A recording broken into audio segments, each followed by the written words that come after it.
Jarl Begar stood on the rocky shoreline overlooking the icy sea before him, as he often did in the winter months. His gaze was affixed at nothing in particular outside of the sea's ebb and flow. The water lacked the confidence necessary to reach his feet as the cold of winter bit fiercely upon his eyes.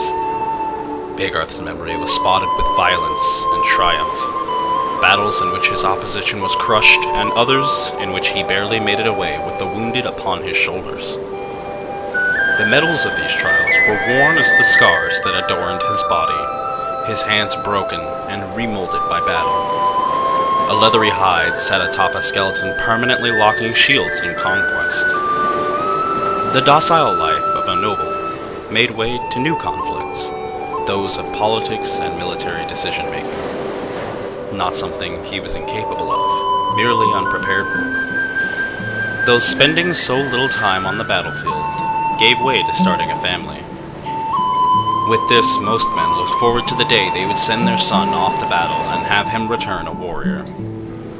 For Jarl, the option of having their kin return the champion of their people would be any man's dream. Yet for Begarth, his dreams came to fruition in the form of a single daughter, whom he cherished more than anything this world had to offer. Signy may not carry a warband into the fray, but she carried her father's unyielding love.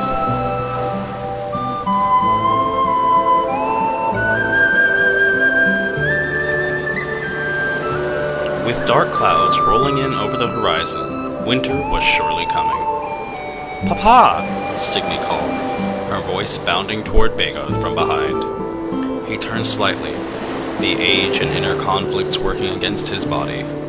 "Signy, what are you doing so far from the houses?"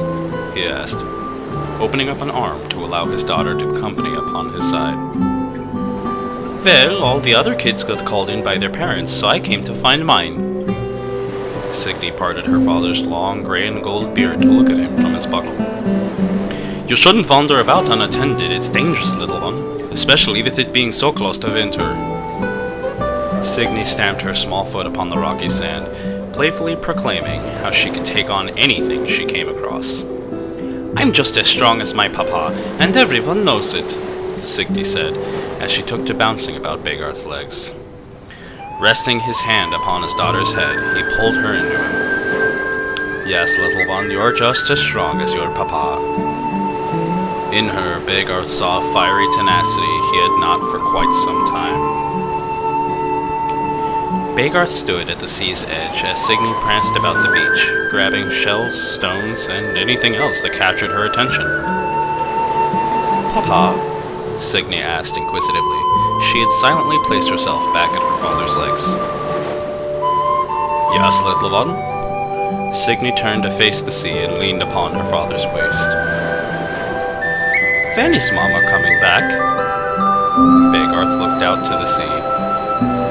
"Well, Signy, the world is a very large place. Mama could be out for quite some time exploring it all." Signy turned to hold her father.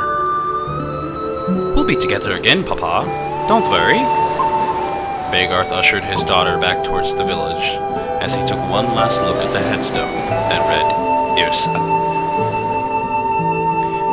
"Yes, little one, we'll all be together again one day."